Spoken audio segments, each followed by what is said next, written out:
ከተማ እስልምና ጉዳዮች ምክር ቤት ለውጡ ከጀመረበት 2015 ጀምሮ እስከ 2017 ድረስ ያሉትን የተወሰኑ ስራዎችን እነሱን በተወሰነ መልኩ ዝርዝር ውስጥ አንገባም። እንደው ዋና ዋና በክፍለ ከተማ ውስጥ የተሰሩትን ስራዎች ለማሳየት ያህል ነው። የመጀመሪያው ስራ በዋናነት የክፍለ ከተማውን ቢሮ ለስራ አመቺ እንዲሆን ማድረግ ነበረ። ምናልባት ከዚህ በፊት የነበረውን ቢሮ ታውቁታላችሁ። እዛ ስትጠቀሙ የነበራችሁ ሰዎች ያያችሁት ትኖራላችሁ። ያ ቢሮን ወደ ተሻለ መልኩ ማምጣት ነበር የመጀመሪያው ስራ። ስለዚህ ይሄንን በክፍለ ከተማው አመራር በተገቢው መንገድ ለስራ ምቹ እንዲሆን ተደርጎ ተዘጋጅቷል። ከያ ቢሮ ከተዘጋጀ በኋላም ደግሞ ክቡር ዶክተር ሀጂ ሱልጣን አማኔባ እንደዚሁም ሀጂ ፈቱዲን እንደዚሁም መሐመድ አባተ ሆነው ሌሎችም የስራ አስፈጻሚ አባላት መጥተው ቢሮውን ሲጎበኙ የሚያሳይ ነው። ስለዚህ የመጀመሪያው መቀመጫን ማሳመር ነው፣ ለስራ ምቹ እንዲሆን ማድረግ ነው። ስለዚህ ይህንን በተቻለ መልኩ የተገኘውን ቢሮ ጥሩ አድርጎ ለስራ ምቹ እንዲሆን በማድረግ የማደራጀት ስራ ለመስራት ተሞክሯል።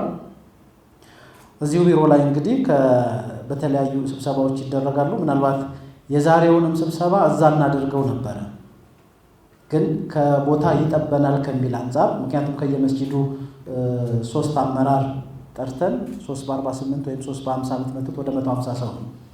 ስለዚህ 150 ሰው እዚህኛው ቢሮ ላይ አይበቃንም ብለን ነው ወደዚህ የመጣ ነው። አሁን ግን ወደዚህ የመጣ ነው የተሳሳትን እንደሆነ እየገባኝ ነው። ምክንያቱም 150 ስላልሞላችሁ እዛው ቢሆን ይበቃናል አይደል? አሁን ላለው ሰው በቂ ነው። ስለዚህ እዚህም ድረስ መድከም አይጠበቅብንም፣ ግን የሰው ቁጥሩ ሁሉም ይመጣል ከሚል አንጻር ነው።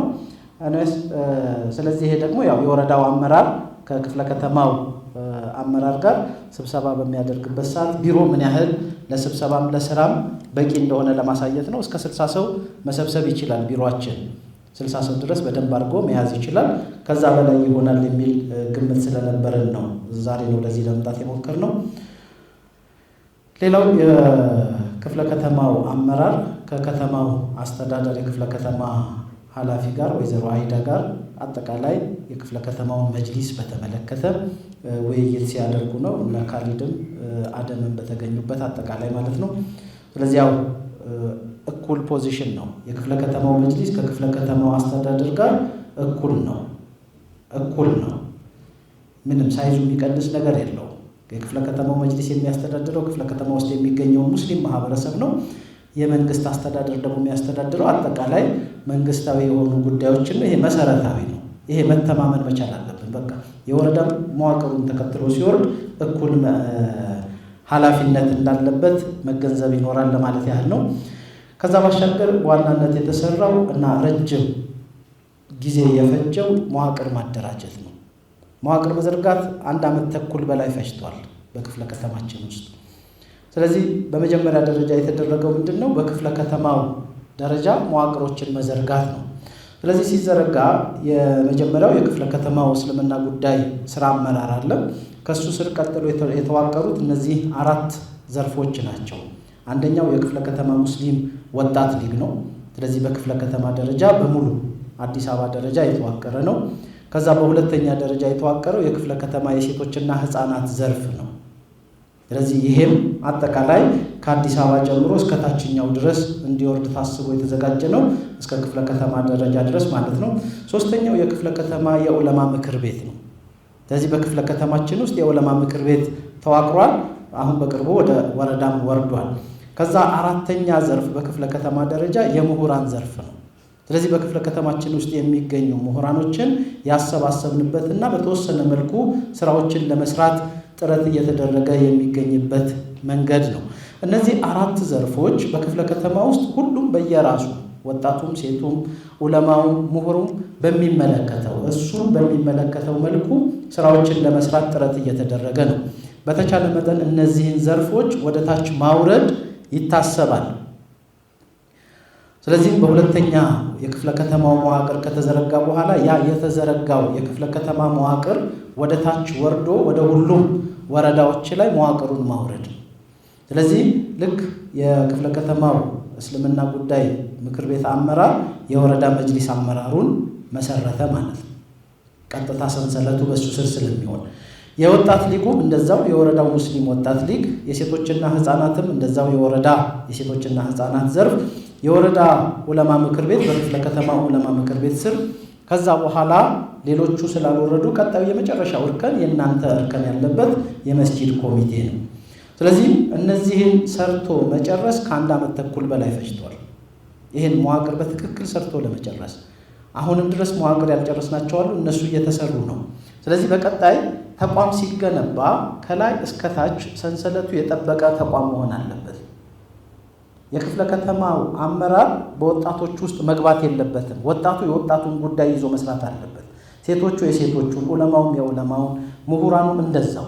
ሁሉም በየዘርፉ ስራ ሲሰራና ወደ አንድ ሲያመጣው የተሻለ ተቋም መገንባት ይቻላል። አንዱ ግን ሁሉንም ልስራ ካለ በእርግጠኝነት ከሚሰራው የሚያጠፋው ይበልጣል። ስለዚህ ያ እንዳይሆን ሁሉም በመዋቅር እስከታች ድረስ ነው። የወረዳ ሴቶችና ህፃናት ዘርፍ ደርሰናል። የመስጂድ ኮሚቴዎች ላይ የመስጂድ ወጣት ለማቋቋም ጥረት ተደርጓል። የተወሰኑ ወረዳዎች ላይ የተወሰኑ መስጂዶች ላይ የሙስሊም ወጣት ሊጎ የተወሰነ መልኩ ተመስርቷል።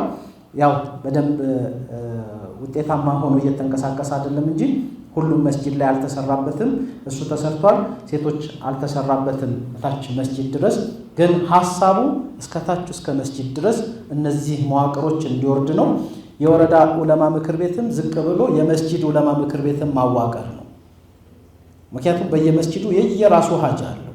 ስለዚህ ያንን ሀጃ የሚፈታው እዛው የመስጂዱ ዑለማ ምክር ቤት ነው። የመስጂድ የሚነሱ ይሄ ኢስላማዊ የሆኑ ሃይማኖት ዘርፍ ላይ ያሉ ጥያቄዎችን መመለስ ያለባቸው እንደኛ አይነቱ በጃሂሉ አይደለም፣ በሚመለከተው የሚመለከተው ሲመልሰው ስርዓት ይኖረዋል። ጃሂሉ ሲመልሰው ግን ስሜት ነው የሚጨምርበት። ስለዚህ ያ እንዳይሆን እስከ መስጂድ ድረስ የዑለማ ምክር ቤት ማዋቀር ነው። ቢኢዝኒላህ ወደፊት ይቀጥላል ብለን ተስፋ እናደርጋለን። ስለዚህ የመዋቅር ዝርጋታው በዚህ ልክ እስከታች ድረስ ለማድረስ ጥረት ተደርጓል። ከዛ መዋቅር ከተዘረጋ በኋላ የተዘረጋው መዋቅር ውጤታማ እንዲሆን ማገዝ ይፈልጋል። ስለዚህ የመጀመሪያ ስራዎች የተደረጉት ስልጠናዎችን መስጠት ነው። በስልጠና ብቁ ከሆነ ሰው የሚፈለገውን ነገር መስራት ይችላል።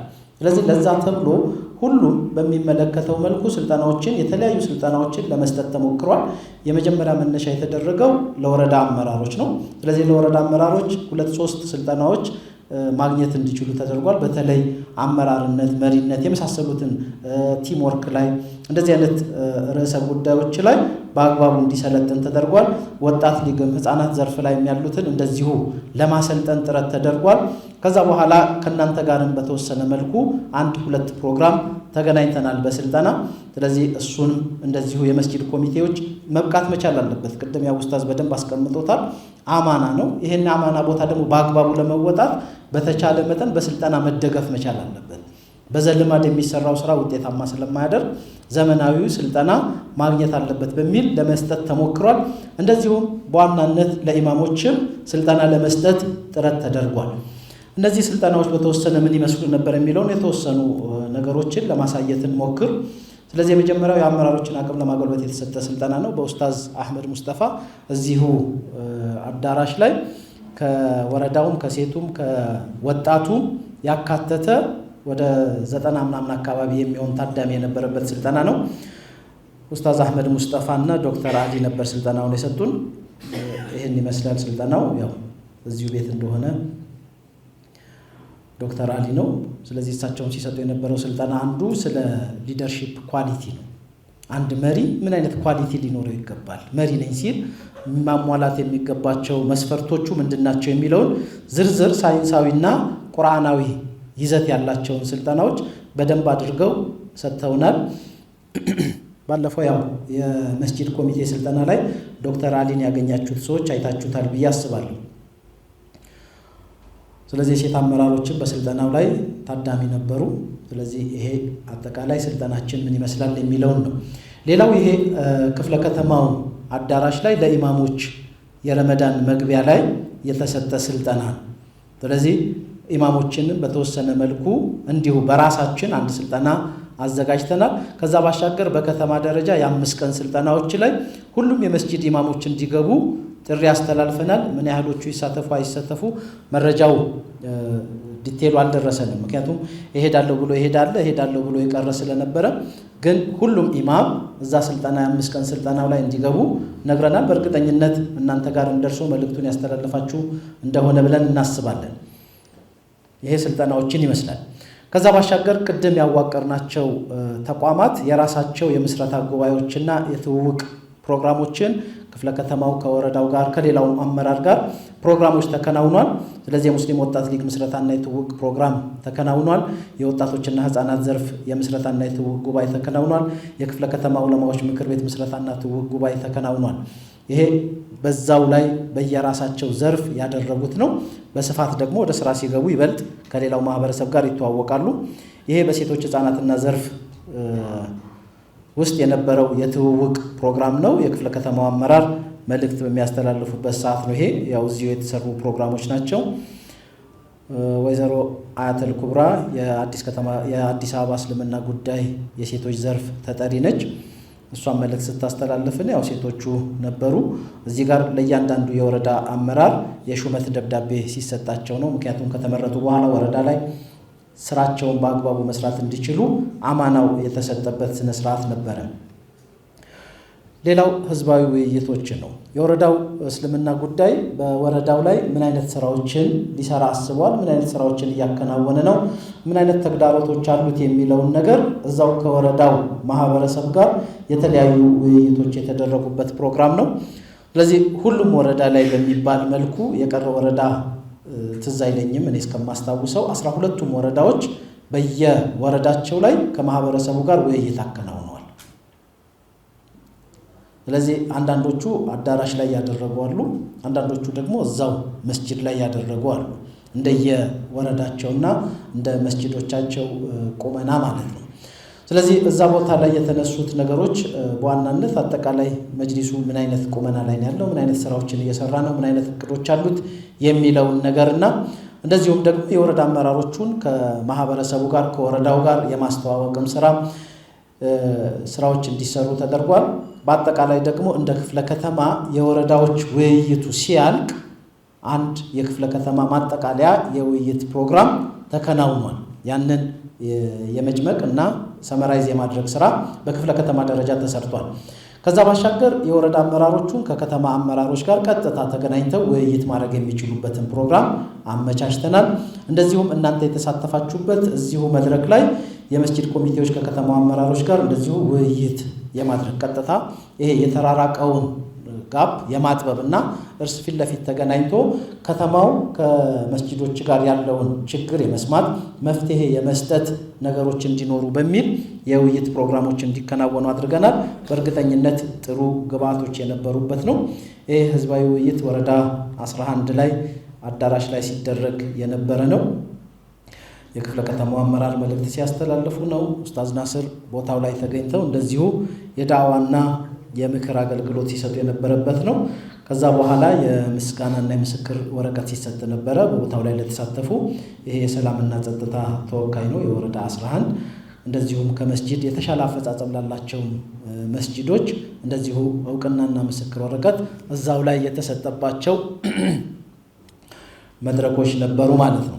ስለዚህ በትክክል ስራዎች ምን ያህል ናቸው የሚለውን ለማሳየት ያህል ነው። እነዚህ እንግዲህ እዛው የነበሩ መድረኮች ናቸው። ሌላው በጋራ ሆነው ወረዳ 10፣ 11፣ 12፣ 13 ያዘጋጁት አንድ ፕሮግራም ነበር አወሊያ አዳራሽ ላይ ብዙዎቻችሁ የተሳተፋችሁበት ይመስለኛል። ወንድም ካሊድም በዛን ወቅት በነበረበት ሰዓት ማለት ነው። ይሄ እዛ ላይ የነበረው መድረክ ነው። ከዛ ባሻገር የዛሬ ነሐሴ ላይ የሪፖርትና እቅድ ፕሮግራም አወሊያ አዳራሽ ላይ አዘጋጅተን ነበረ። ያን አንዱ ህዝባዊ መድረክ ነው። እዛ ላይ የተሳተፈው የሰው ቁጥር ብዙ ነበረ። እቅዶቻችንን በ2017 ምን መስራት አስበናል የሚለውን ነገር በተወሰነ መልኩ ከእናንተ ጋር ተወያይተን ነበረ። ስለዚህ እሱን በተወሰነ መልኩ የተሳኩ ስራዎች አብዛኞቹ ናቸው። ከዛ ባሻገር እንደ ተቋም መብትን የማስከበር ስራ ተሰርቷል። ቅድም ወንድም ዩኑስ በደንብ አንስቶታል ይህን ሐሳብ። የመጀመሪያው ያው በሁለተኛ ደረጃ ተማሪዎች በተለይ 11ኛና 12ኛ ክፍል ላይ ለነበሩ ተማሪዎች የነበረው የኒቃብ ክልከላ እሱን እስከ ዶክተር ዘላለም ድረስ በመሄድ በነበረበት ከዚህ በፊት ሲማሩ በነበረበት ሁኔታ ለብሰው መማር እንዲችሉ ተደርጓል። ቢዚ ያደርጋሉ፣ ሐቂቃ ቢዚ ያደርጋሉ። የኒቃብ ጉዳይ 1 ወር ከ15 ቀን ወይም 2 ወር ፈጅቶብናል። ሌላ ስራ ሁሉ ትተን ይህን ጉዳይ ለመጨረስ ማለት ነው። ስለዚህ በ2 ወር ውስጥ ምን ሰራችሁ ብትሉን ምንም፣ ግን ኒቃብን እንዲመለስ ጥረት አድርገናል። እንደዚህ በቃ የሆነ ጊዜያችሁን በደንብ አድርጎ የሚወስድባችሁ ቢዚ የሚያደርጋችሁ ነገሮች ይሰጧችኋልና እንደሱ አይነት ነገሮች ትንሽ አስቸግረውን ነበረ። ይህም የሰላት ጉዳይ የአንድ የተወሰነ ተማሪዎች የታሰሩበት የወረዳ መጅሊሱ በጣም እናመሰግናቸዋለን። የወረዳ 11 እስልምና ጉዳይ አመራር ላይ ያሉት ወደ ቤታቸው ሳይገቡ እስከ ምሽት 4 ሰዓት 5 ሰዓት ድረስ ጣቢያ ተከራክረው የታሰሩ ልጆች ተፈተው ነው እነሱም ወደ ቤት የገቡት። ይሄ የተቋም ኃላፊነት ስትሸከሙ እንደዚህ ነው። አንድ ተማሪ ሲታሰር እናንተ ወረዳ ላይ ልጅ የታሰረ ብላችሁ አስባችሁ ቤት አለመግባት ማለት ነው። ምን እስኪሆን እስኪፈታ ድረስ፣ ካልሆነም ከሱ ጋር አድራለሁ ማለት ነው። ይሄ እንግዲህ ይፈለጋል። አልহামዱሊላህ አመራሮች ጠንካራ በመሆናቸው ልጆቻቸውን ትተው አልገቡም። እስከ 5 ሰዓት ጣቢያ ላይ ተከራክረው ከጣቢያ አስወጥተው ልጆቹን ወደ ቤት ካስመለሱ በኋላ ገብተው ነው አርፈው በማግስቱ እንደገና የክፍለ ከተማውን ትምህርት ቢሮ በተገኘበት ስብሰባ ተደርጎ በተወሰነ መልኩ ከኛም አንድ ሰው ተገኝቷል። ያ ተደርጎ ልጆቹ መስገድ አለባቸው። ይሄ ስትወጣ 10 ላይ 1 ላይ ስገድ የሚባል ነገር የለም። ወቅቱ እንደሱ ይፈቅዳል አይፈቅድም አይደለም። አንተ 10 ላይ 1 ላይ ስገድ ብትባል ትሰግዳለህ ወይ ነው። ልጆቹ 10 ላይ ይስገዱ ስትል አንተ 10 ላይ ወስደህ ትሰግዳለህ ወይ ነው። አትሰግድም። አንተ ካልሰገድክ ልጆችህን መስገድ አለባቸው። አንድ ደረጃ ተማሪ ማለት እንግዲህ 10 ምናምን ዓመት የ7ኛ የ8ኛ ክፍል ተማሪ ከባድ ነው። በዚህ እድሜው ሰላት ካላስያዝከው መቼ ነው የምታስይዘው? እሱ ሰላት እንዲሰግድ ደግሞ አሁን ኃላፊነት ላይ ያለን ሰዎች ካልታገልን መቼ ነው የምንታገለው? ልጅ አልሰገደም ማለት ቀጥሎ የሚመጣው ትውልድህ ምን ሊሆን እንደሚችል ማሰብ ነው። ስለዚህ ትውልድህንም ማዳን ጭምር ስለሆነ ማለት ነው። ዛሬ የምታስተካክለው ነገር የነገ ያንተው ትውልድ የሚስተካከልበት ነው። ኒቃብ ዛሬ አልহামዱሊላህ አዲስ ከተማ ትምህርት ቤት ላይ ሲከበር ሌሎች የካቲት 23 ደጃዝማች ዑመር ሰመተር ኮምፕሬሲቭ እፎይታ ላይ እነዚህ 5 ትምህርት ቤቶች ላይ ነበር የኒቃብ ክልከላ ተነስቶ የነበረው። የአዲስ ከተማን ክፍለ ከተማ የመጀመሪያውን እሱን ስናስከብር 4ቱ ዝም አሉ። ስለዚህ መነሻውን ካስተካከልከው ቅርንጫፎቹ ይጠፋሉ። መነሻውን ዝም ስትለው ግን ቅርንጫፍ እያወጣ በደንብ ይሄዳልና እዛ ላይ በደንብ መስራት ይፈልጋል። አልহামዱሊላህ ይሄም ጥሩ ውጤት አምጥቷል። ሌላው አመራርን የማስተካከል ስራ ነው። የአመራርን ማስተካከል ስራ በጣም ፈታኝና ከባድ የሚባል ስራ ነው። በተለይ መዋቅር መዘርጋት ላይ 1 ዓመት ተኩል ፈጀ ስላችሁ እንዲሁ ቀላል አይደለም። አብዛኛው ሰው ምን ያህል መስራት ይችላል የሚለውን ነገር ማምጣት ነው። የመጀመሪያው አመራርን የማስተካከል ስራ ኃላፊነቱን የወሰደው የክፍለ ከተማው አመራር ነው። የክፍለ ከተማው አመራር ለ1 ዓመት ተኩል የሰራበትን የአሰራር ሂደት በጣም ትልቁን ፈተና ከተሻገረ በኋላ ስራዎችን በቀላሉ ለመስራት እንዲያስችለን እንዴት እናርግ የሚለውን ቁጭ ብለው ረጅም ሰዓት ወስደው ገምግመዋል። ከዛ በመጨረሻ ያደረጉት ነገር ምንድነው? በቃ አሁን መስራት እኛ ትተን ሌሎች አዳዲስ ሰዎችን እንተካ በሚል 3 የክፍለ ከተማው አመራሮች በራሳቸው ተነሳሽነት ምክንያቱም ስልጣን ስላልሆነ አማና ስለሆነ ሌሎች መተው መስራት አለባቸው በሚል 3 አመራሮች ራሳቸውን እኛ ለቀን ሌሎች 3 ሰዎች ተተክተው ይስሩ ያ የተሻለ ስራ ማሰራት ይችላል በሚል ወስነው በራስ ተነሳሽነት 3 አመራሮች ከክፍለ ከተማ አመራርነት ራሳቸውን አነሱ። በዛ ምትክ ደግሞ 3 አመራሮች ከወረዳ ላይ ወደ ክፍለ ከተማ እንዲመጡ ተደረገ። በዛ ውስጥ ከመጡት ሰዎች እንግዲህ 3ታችንን በአጋጣሚ እዚህ ያለን እና አንዱ የመጣሁት እኔ ነኝ። እኔ አሁን ወደ ክፍለ ከተማ አመራርነት ስመጣ 1 ዓመት ተኩል ነው። አሁን በ1 ዓመት ተኩል ውስጥ ነውና ስለዚህ በዚህ 1 ዓመት ተኩል ውስጥ ከነበረው አመራር ጋር በደንብ ተቀናጅቶ የተሻለ ስራ ለመስራት ጥረት ተደርጓል። ስለዚህ አጠቃላይ በ3 ዓመት ውስጥ ግን ክፍለ ከተማው በጣም ጥሩ የሚባሉ ስራዎችን ሰርቷል። ከዛ በመቀጠል የተሰራው ስራ ምንድነው? ልክ እንደዚሁ ከወረዳ አመራር ወደ ክፍለ ከተማ ከ3 ወረዳ ላይ ነበር የተቀነሰው ያንን የማሟላት እንደዚሁ ደግሞ 3 የነበረውን የወረዳ አመራር በደንብ ጉልበት አግኝቶ መስራት እንዲችል ወደ 5 ከፍ የማድረግ ስራ ለመስራት ተሞክሯል። ይሄ የመደጋገፍና የመተያያዙን ስራ ለማስቀጠል የተደረገ ነው።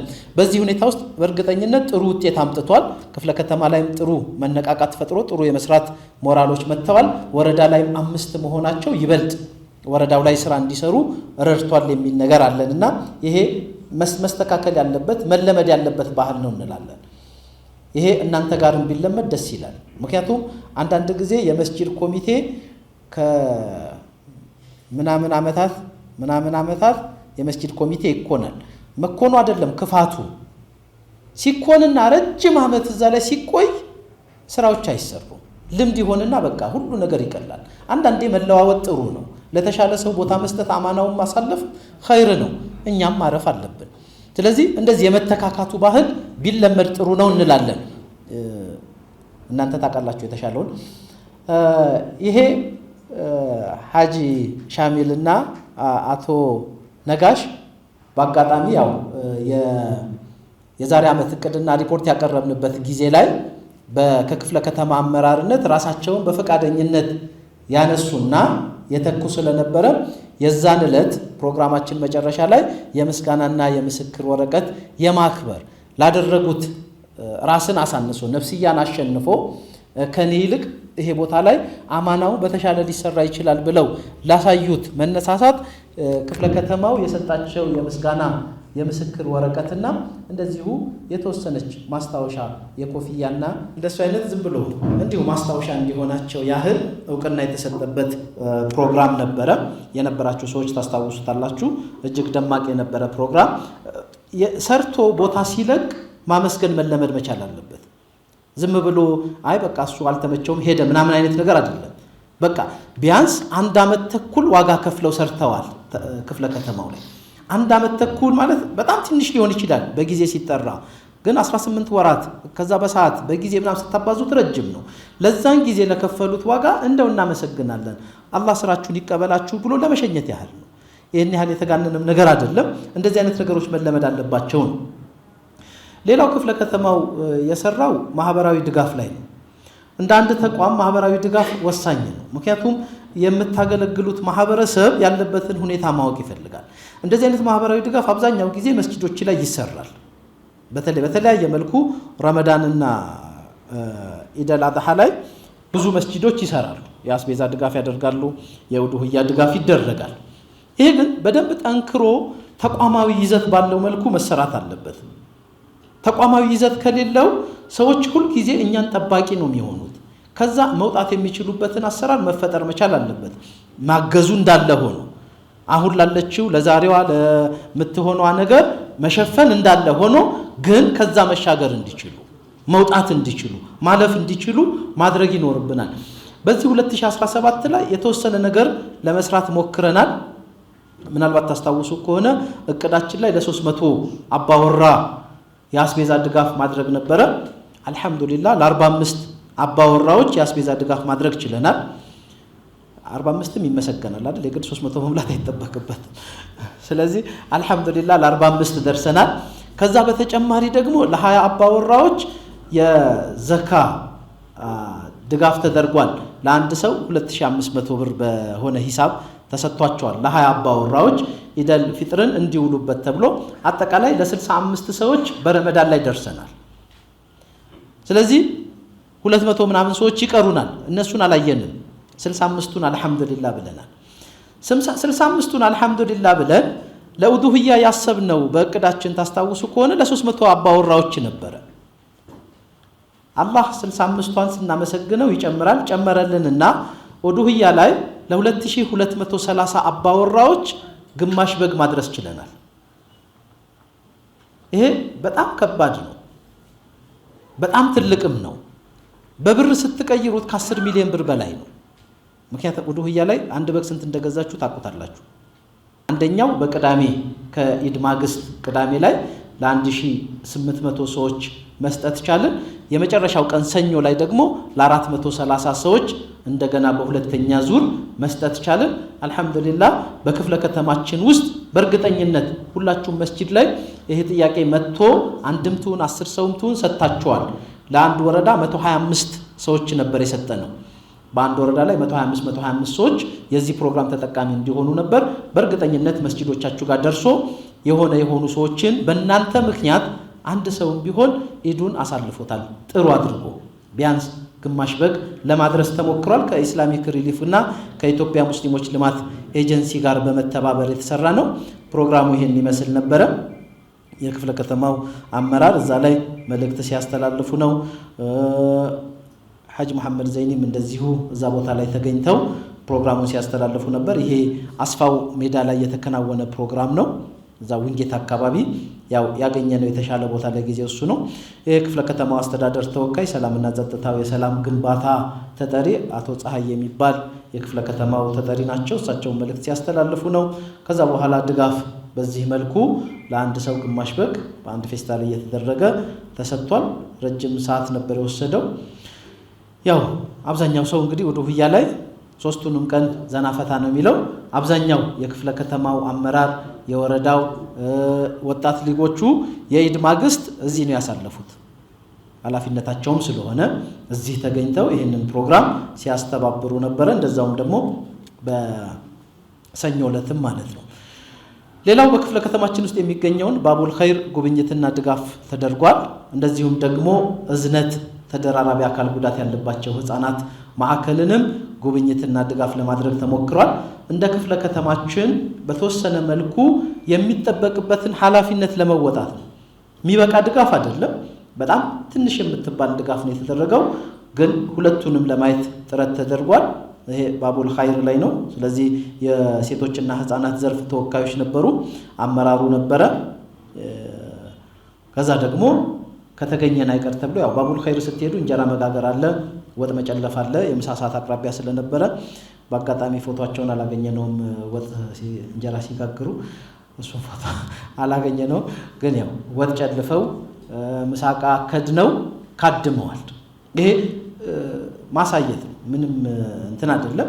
መካደም ግዴታም ስለሆነ የግድ ይህንን ለማድረግ ጥረት ተሞክሯል። በዚህ ዕለት የተወሰነ ድጋፍ እንደ ክፍለ ከተማ ለባቡል ኸይር የተወሰነ ነገር ለማድረግ ተሞክሯል። ይሄ እዝነት ተደራራቢ አካል ጉዳት ያለባቸው ህፃናት ናቸው። እነሱ ጋርም ጉብኝት አድርጓል። የልጆቹን ፎቶ እዚህ ውስጥ ማካተት አልፈለኩም። በጣም የተጎዱ ልጆች ያሉበት ማዕከል ነው። ምናልባት እንደ መስጂድ ኃላፊነታቸው አንዳንድ ቀን ሄዳችሁ ብታዩዋቸው ብትጎበኟቸው፣ ከዛ ደግሞ የሆነ ነገር ማድረግ ብትችሉ እንደ ሰውኛ ከአላህ ጋር የምትተሳሰቡት አይነት ነገር ማህበረሰብ አስተባብራችሁ ብታረጉ እንደዚህ አይነት ተቋማት ላይ የግድ መደገፍ መገናኘት ያስፈልጋልና በጣም ልጆቹ ከአንድ በላይ ጉዳት ያለባቸው ናቸው። አንዳንዶቹ መስማት፣ ማየት፣ መንቀሳቀስ የማይችሉበት አይነት ሁኔታ ነው ያለው። እዛ ስትሄዱ ልብ የሚነካ ነገር አለው። ሌላው በማህበራዊ አገልግሎት ላይ ከሰጠናቸው በዚህ ዓመት ውስጥ ከ2000 በላይ ለሚሆኑ የክፍለ ከተማችን ነዋሪዎች ነፃ የሕክምና አገልግሎት አንዋር መስጂድ ላይ አካሂደናል ጥር 18 ላይ። በዚህኛው ፕሮግራምም ሁላችሁም መስጂዶች ላይ የደረሰ ይመስለኛል 130 ሰው ከናንተ መዝግባችሁ እንድትልኩ ጥረት ተደርጓል። ይሄንን አብራው ወረዳ አመራሮቹ ከናንተ ጋር እንደሰሩት እርግጠኞች ነን። ይህ የሕክምና ፕሮግራም ላይ ወደ 106 የሕክምና ባለሙያዎች የተሳተፉበት፣ አብዛኞቹ ስፔሻሊስት የነበሩ በ6 ዘርፍ ላይ ስፔሻሊስት የነበሩ ባለሙያዎች የተገኙበት ነው። ልክ እንደ ሌላው አይነት ሕክምና ጀስት መርምሮ ብቻ መሸኘት አልነበረም። ላቦራቶሪዎች ነበሩ። ራጅ ኤክስሬ የሚያስፈልጋቸው ሰዎች እነሱም አገልግሎቱን እንዲያገኙ ተደርጓል። በመጨረሻም ከሕክምና በኋላ ከውጤት በኋላ ምን ያስፈልጋል? መድኃኒት አይደለም ግዙ አልተባለም። በተቻለ መጠን ይዘዋቸው የመጡትን መድኃኒቶች ለሚያስፈልጋቸው እና በትክክል መድኃኒት ለታዘዘላቸው ሰዎች ለመስጠት ተሞክሯል። ስለዚህ አብዛኛው ታካሚ በተቻለ መጠን ሙሉ አገልግሎቱን አግኝቶ እንዲሄድ ጥረት ተደርጓል። ስለዚህ ይሄ አንዋር መስጂድ ላይ የተከናወነ ፕሮግራም ነው። ስለዚህ ታካሚዎች እዚህ ቦታ ላይ ተቀምጠው ነበረ። ከሕክምና በፊት የደም ግፊት፣ ስኳር ምርመራዎች ነበሩ። ከዛ በኋላ ደግሞ ወደ የምርመራ ክፍሎቻቸው እየገቡ ቼክ ይደረጉ ነበር። ለምሳሌ እዚህ ጋር የጠቅላላ ሕክምና ቶንሲል ምናምን ቼክ እያደረገ ያለበት ሁኔታ ነው። የጥርስ ስፔሻሊስቶችም ነበሩ። እንደዚሁ ጥርሱም የተነቀለ አለ። የጥርስ ነቀላ አገልግሎትም ያገኙ ሰዎች አሉ። ጥርሳቸው በትክክል በባለሙያ ታይቶ መነቀል ያለበት የህፃናት ስፔሻሊስቶች ነበሩ። እንደዚሁ ህፃናት በህፃናት ስፔሻሊስቶች ሕክምና ያገኙበት ነው። በጣም ረጅም ከባድ አድካሚ ከነበሩ ፕሮግራሞቻችን ውስጥ አንዱ ነው። ከጠዋት እስከ ማታ ድረስ የተከናወነ ሰፊ ፕሮግራም ነበረ። ሌላው ተሳትፎ ነው። በተለያየ መልኩ ተሳትፎን አድርጓል። ክፍለ ከተማው በሁለት የቁርአን ውድድሮች ላይ ተሳትፎ አድርጓል። የመጀመሪያው 2016 ነው። ይሄ ከተማ አቀፍ የቁርአን ውድድር ነበረ። እዚህ ውድድር ላይ ክፍለ ከተማችን ሁለተኛ ደረጃን በመያዝ ያጠናቀቀበት ነው። ሁለተኛው 2017 ሀገር አቀፍ የቁርአን ውድድር ነው። ሀገር አቀፍ ውድድር ላይ በወንዶችም በሴቶችም አዲስ አበባን ወክለው የቀረቡት ከኛ ክፍለ ከተማ የተመረጡ ልጆች ነበሩ። አዲስ አበባን ወክለው ማለት በከተማ ደረጃ አንደኛ ወተን ማለት ነው። በአዲስ አበባ ደረጃ አንደኛ ሆነን ከተማውን የወከልነው እኛ ነበርን፣ በወንድም በሴትም። ያ ወደሚቀጥለው አልደረሱም፣ የአላህ መሻት ነው። ግን እንደ አዲስ አበባ አንደኛ ሆነን የጨረስንበት ውድድር ነበረ። በጣም ጥሩ ውድድር ነበረ። ይሄ 2016 ላይ የነበረው ባዩሽ መስጂድ ላይ የነበረው የቁርአን ውድድር ነው። እዚህ ጋር ታዳሚው ተወዳዳሪዎች ቁርአን ሲያቀርቡ የሚያሳይ ነው። ይሄ ደግሞ የ2017ቱ የቁርአን ውድድር ነው። ቢላል መስጂድ ላይ የተከናወነ ነበረ። በዚህ ዳኞቻችን ናቸው ተወዳዳሪዎች በዚህ መልኩ ነበረ ቁርአን ያቀረቡት። በመጨረሻም ከወንዶች ከ1 እስከ 3 የወጡት እነዚህ ናቸው። አንደኛ ወጥቶ የነበረው ልጅ ይሄኛው ልጅ ነው። በዚህ በኩል ይሄ ቀስት ያረኩበት ልጅ ይሄ እንደ አዲስ አበባን ወክሎ የቀረበ ልጅ ነው። በሀገር አቀፍ ውድድሩ ላይ ተሳትፏል። ያው ስቴይዝ የነበረው የማጣሪያ ውድድር ላይ አልሆነለትም። ግን እንደ ከተማ አንደኛ ሆኖ የጨረሰ ልጅ ነው። በሴቶችም እንደዚሁ አንደኛ ሆነን ነበር የጨረስነው። ጥሩ ጊዜ ነበረን የነበረው በዚህም። ስለዚህ ተሳትፈናል ማለት ነው። ሌላው የልምድ ልውውጥን በተመለከተ ነው። ልምድ ልውውጥን በተቻለ መጠን መስጂዶችን ጎብኝተን አይተን ስንጨርስ የተወሰኑ መስጂዶችን አልጎበኘንም። በስራም ሁኔታ አንዳንዴ ኮሚቴው ካለመመቸት አንጻር የተወሰኑ መስጂዶችን አልጎበኘንም። 90% ግን የክፍለ ከተማችንን መስጂድ ጎብኝተናል። 90%ውን አይተናል። በሳምንት አንድ ቀን ሙሉ መስጂዶችን እየዞርን አንድ ወረዳ እየዞርን ለማየት ሞክረናል። መስጂዶቹን ካየን በኋላ የለምን የልምድ ልውውጥ አናደርግም፣ እንደዚሁም በዛው ስልጠና እንስጣቸው ብለን አንድ ፕሮግራም አዘጋጀን። ቆንጆ ፕሮግራም ነበረ። ትራንስፖርት አዘጋጀን፣ ቦታ አዘጋጀን። ግን የተገኘው ሰው በጣም ጥቂት ነበረ። 30 ምናምን ሰው አልሞላንም። ሞልተናል የነበራቸው ሰዎች ቁጥሩን ለምን የመስጂድ ኮሚቴ እንደዚህ አይነት ፕሮግራም ላይ ለምን እንደማይገኝ አይገባኝም። ዛሬም አልተገኘም ማለት ነው የመስጂድ ኮሚቴ። ያ ፕሮግራም እጅግ በጣም ደስ የሚል ፕሮግራም ነበረ። ዋናው የተፈለገው መስጂዶችን በምን ያህል ልክ ማየት እንችላለን፣ መስጂዶችን ምን ያህል ማሻገር እንችላለን የሚለውን እንዲታሰብ ነው። አንዳንድ ጊዜ ዙሪያችንን ብቻ ስናይ ከኛ ውጭ ያለውን ማየት አንችልም። ትንሽ ወጣ ብሎ ማየት አንዳንዴ ምን ያደርጋል? ነገሮችን እንድናይ ያደርጋል። የዛ ዕለት የነበሩ ሰዎች ያው ማታ ሲወጡ አላህ ስራህን ይስጣችሁ ብለውን እንቅልፍ እንዳንተኛ ከልክላችሁናል ያሉ ሰዎች ነበሩ። የዛ ዕለት የተኙ አይተኙ እንግዲህ ዋና ጠይቃቸዋለን። እንደዚህ አይነት ነገሮች አሉ። ጥሩ ነው፣ ያነቃቃል። ማየት ጥሩ ነው፣ የራሱን የሆነ ነገር ይፈጥራልና ዳሩል ሂጅረተይን መስጂድን ነበረ ለጉብኝት የመረጥ ነው። አላህ ይስጣቸው የመስጂዱ ኮሚቴዎች ሐሳባችንን ተቀብለውን ፕሮግራሙን አመቻችተውልን እዛ ላይ ሄደናል፣ ጎብኝተናል። መስጂዱን አጠቃላይ ምን ይመስላል የሚለውን ነገር ኡስታዝ አጠቃላይ ገለጻ ሲሰጥ ነበር እዛ ላይ። ከዛ በኋላ መስጂዱን ዞረን አይተናል። ከላይ እስከ ታች G+2 ነበረ። ጽድት ተደርጎ የተሰራ የሚያምር መስጂድ በአጭር ጊዜ ውስጥ በቃ መስጂድ ሲሆን መስጂድ ነው የሚያስብል ነገር እንዲሆን የተደረገ አይነት አሰራር ነበረ። ከዛ በኋላ ከጉብኝት መልስ ስልጠናዎች ነበሩ፣ የግሩፕ ዲስከሽኖች ነበሩን። ቆንጆ ጊዜ እንደነበረ ተስፋ አደርጋለሁ። አላህ ጀዛውን ይክፈለው። ዶክተር አሊ አሁንም የአንድ መስጂድ ኮሚቴ ምን አይነት ነገሮች ሊኖሩት ይገባል የሚል ጠንከር ያለ ስልጠና የሰጠበት ፕሮግራም ነበረ። ይሄ በእርግጠኝነት ብዙዎቻችሁ ውስጥ የሆነ ነገር እንደቀየረ ተስፋ እናደርጋለን። አንድ ጠብታ በቂ ነው። ያ ሲጠራቀም ነገሮች ይቀየራሉ ብለን እናምናለን እና ይሄንን ለማድረግ ተሞክሯል። ቢያንስ የልምድ ልውውጥ ሌሎች መስጂዶች ምን ይመስላሉ የሚለውን እንድናይ አሳይቶናል ማለት ነው። ይህም እዛው ላይ የነበረ መልእክት ነው። ከዛ መስጂዶችን በተመለከተ እንደ አጠቃላይ እንግዲህ 40 መስጂዶችን ጎብኝተናል። ከ48ቱ 40ዎቹን ጎብኝተናል። 90% ብዬ አስባለሁ። ቁጥር ከተሳሳትኩ አስተካክላለሁ።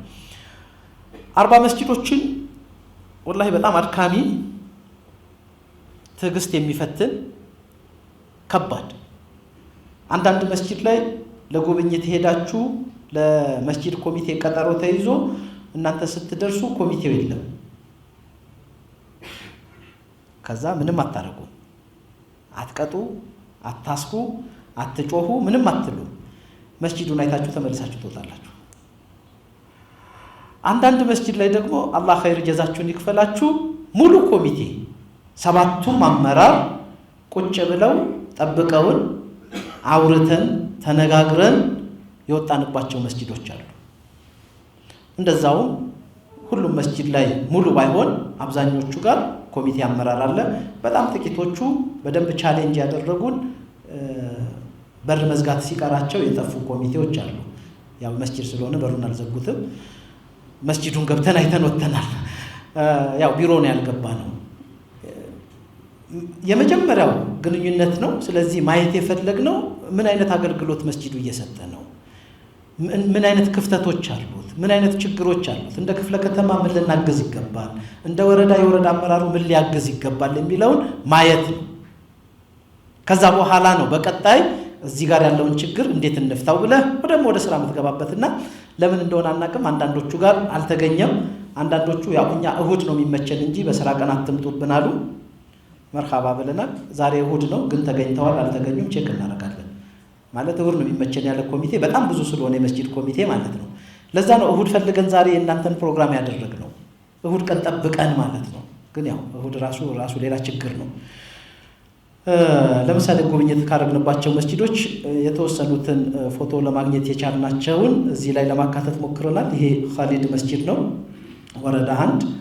ስለዚህ መስጂዱ ላይ ነበር። በኋላ ወደ ቢሮ መተን ስንወያይ ነው ይሄ። ሌላው ይሄ ቢላል መስጂድ ነው እንደዚሁ እዛው ወረዳ 4።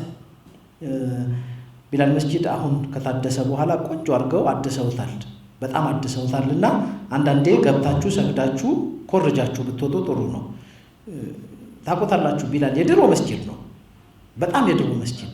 አሁን ግን በጣም ተሻሽሏል። የነበረውን ነገር አፍርሰው እንደ አዲስ ገንብተውታል። ውስጡን መጸዳጃ ቤቱን በደንብ ሰርተውታል።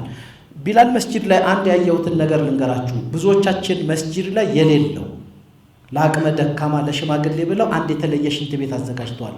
ይሄ ኮንዶሚኒየሞች ላይ ምናምን ቤቶች ላይ ያለው ፖፖ አለ አይደለ መቀመጫው፣ እሱን አዘጋጅተዋል ቢላል መስጂዶች ላይ ለሽንት ቤት ብለው። ብዙዎቻችን መስጂዶች ላይ ይህንን ታሳቢ አላደረግንም። በጣም በርካታ ሰዎች አሉ ደካማ የሆኑ አቅመ ከእድሜም ከምንምና እንደሱ አይነት ነገሮችን አንዳንዴ እርስ በርሳችንን ብንቆራረጅ ኸይር ነው።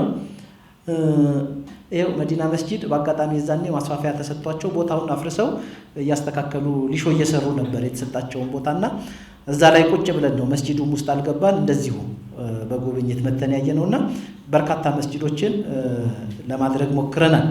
ስለዚህ አጠቃላይ መስጂዶችን በተመለከተ ለ6 መስጂዶች የማስፋፊያ ቦታ ተሰጥቶናል። እንደ አዲስ ከተማ የዛሬ ዓመት 5 ነበረ። መሀል ላይ አንድ መስጂድ ተጨመረልንና ወደ 6 አደገ። ለ6 መስጂድ ማስፋፊያ ቦታ ተሰጥቶናል። አንድ አዲስ መስጂድ ቦታ ተቀብለናል። አንድ በፍርድ ቤት ክርክር የነበረን ፋጢመቱ ዛህራን እንደዚሁ ወደ ሙስሊሙ እንዲገባ ተደርጓል። አንድ መድረሳም እንደዚሁ ማስፋፊያ ተሰጥቶናል።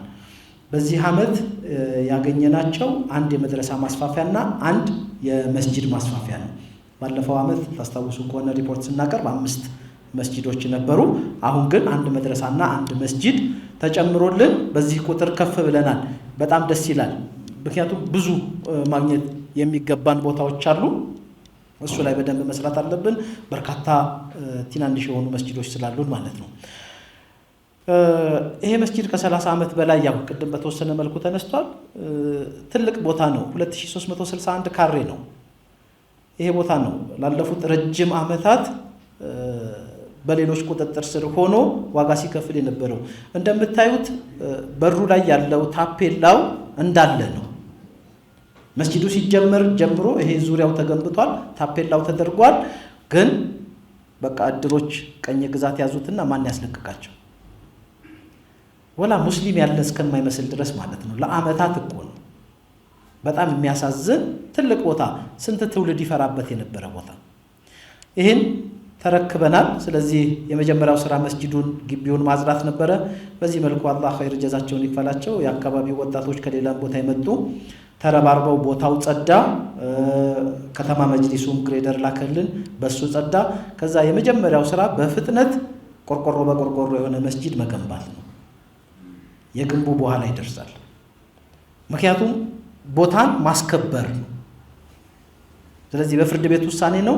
በፍጥነት የተሰሩ ስራዎች ናቸው። ታስቦ ምናምን አይደለም። በቃ ቦታው መከበር ስላለበት ብቻ ተብሎ የተሰራ ነው። የመጀመሪያው ቆርቆሮ በቆርቆሮ የሆነች እቺን የምታክል መስጂድ ተሰራባት። አልহামዱሊላህ እሷን ለሰላት ዝግጁ ተደረገ። ከዛ በኋላ ነገሮች ተደልድለው ወደ ሰላት ተጀመረበት ማለት ነው። ሰላት ተጀምሮበትም ግን አሁንም ድረስ አልተኙም ሰዎቹ። አሁንም ድረስ ጥያቄ እያቀረቡ ነው። አዛን ለምን ተሰማ? ፋጢመቱል መድረሳ ነው የሚለውና መስጂድ መሆን የለበትም የሚል ጥያቄ አሁን ደግሞ በሌላ አቅጣጫ ተነስቷል። ያው እኛ ነን አይደል ብዙ ጊዜ ስንቀም አርፈን ቁጭ የምንለው። እነሱ ግን አልተኙም። አሁንም እየሞከሩ ነው ቦታውን ለመረከብ ማለት ነው። የእድር እቃዎቻቸው ወጥቶ ሌላ ቦታ ተቀምጧል። እቃዎቻቸውን እስካሁን ድረስ ለመረከብ ፈቃደኛ አይደሉም። እናንተ ጋር ይቀመጥልን ስለምንመለስ ብለው እያሰቡ ነው። እነሱ እያሰቡ ነው። በእርግጠኝነት እንመለሳለን እና እቃ እንረከብም ብለው ነው ያሉት። ስለዚህ ቃል ተረከቡንም። እስካሁን ድረስ እቃው በሌላ ቦታ ነው ያለው። አሁንም እየሞከሩ ነው፣ እየታገሉ ነው ለመመለስና ይሄን ቦታ ለመያዝ ነው። አሁንም ርብርብ እየተደረገ ነው። ሰሞኑን የተወሰነ ነገር ለመስራት ሞክረዋል። ቆርቆሮዋ ካለቀች በኋላ እንደዚህ አይነት ፕሮግራም ተከናውኖ ሰዎች ተጠርተው ሲለፉ ሲደክሙ የነበሩ ሰዎች ተመስግኖ የማስጀመሪያ ፕሮግራም ተከናውኗል። ይሄ እጅግ በጣም ደስ የሚል ነገር ነው። ከተሰሩ ስራዎች ውስጥ በጣም ልብን የሚያሞቅ ነው። ሁለተኛው አዲስ የተሰጠን ቦታ ነው። ሁበይብ አካባቢ ወረዳ 12 ላይ ይሄ ቦታ ስታዩት በጣም የሚያምር ቦታ ይመስላል፣ ግን ከባድ ቦታ ነው። እንደዚህ ተዳፋት ነው። ቀስ ብላችሁ እንኳን ወደታች መውረድ አትችሉም። አንድርድሩን ወደታች የሚያደርሳችሁና ለምንም የሚመች ቦታ አይደለም። ሰዎች ዛፍ ምናምን ተክለውበት ኮባ ምናምን አድርገውበት እንደ ቆሻሻ መጣያ የሚጠቀሙበት ቦታ ነው። ስለዚህ ያው ብዙ ጊዜ የተለመደው ለመስጂድ የሚሰጠው እንደዚህ አይነት ቦታ ነው አይደለም። ስለዚህ መያዝ ነው። ብልጥ ይዞ ነው አይደል የሚቀጥለውን የሚጮህ። ስለዚህ ቦታው ተይዞ አሁን ላይ ይሄን የመሰለ ቆሻሻ አካባቢ ነበረ አጽድተን ይሄን የመሰለ 4 ክፍል ያለው መድረሳ ተገንብቶበታል። ምክንያቱም ያው ቦታው ላይ መስጂድ አስፈላጊ ስላልሆነ አጠገቡም ሌላ መስጂድ ስላለ 2 መስጂድ አጠገብ ላጠገብ መስራት አይጠቅምንም። ስለዚህ ትውልድ ነው መገንባት ያለበት በሚል ለትውልድ መገንቢያ የሚሆን በዚህ ልክ 4 ክፍሎች ያሉት ሲያስፈልግ አዳራሽ መሆን የሚችል ሲያስፈልግ መድረሳ መሆን የሚችል በዚህ ልክ ተገንብቶበታል። ትንሽ የተሻሽሎ ማለት ነው። አሁንም ስራ ይፈልጋል፣ በደንብ መሰራት ይፈልጋል። በደንብ አቅም ከተገኘ ቆንጆ ኢስላማዊ ማዕከል መገንባት የሚያስችል ቦታ ነው። ቦታው ሰፊ ነው፣ ትንሽ ብር ይፈልጋል እንጂ ቆንጆ ሆኖ መሰራት የሚችል ነው። ጥሩ ቦታ ነው። ይህንንም ይዘን በዚህ ልክ መድረሳዎች ተገንብተውበታል። አላህ ካለ አሁን መጪው ክረምት ነው። የክረምት ፕሮግራም ይጀመርበታል ብለን እናስባለን። የተወሰኑ የቀሩ ጥቃቅን ነገሮች አሉ። እነሱ ካለቁ ወደ ስራ ይገባል ብለን ተስፋ እናደርጋለን። ሌላው ዋንጫ ነው። በዚህ ዓመት ውስጥ ከተሰራው ስራ አንዱ በወጣት ሊጎች በሁለት ወረዳ ወጣት ሊጎች ወረዳ 11 እና 12 የሚገኝ ወጣት ሊግ አንድ የበጋ የእግር ኳስ ውድድር ሁለቱ ወረዳ ላይ የሚገኙ ወደ 16 መስጂዶች አሉ እዛ አካባቢ ወይም 15 መስጂዶች እነዚህን 15 መስጂዶች ያሳተፈ የእግር ኳስ ውድድር አድርገው ነበረ። ይሄ ፕሮግራም ሲጀመር አንድ ጊዜ ሙሉ ክፍለ ከተማውን ከመጀመር በትንሹ መሞከር በሚል ነው።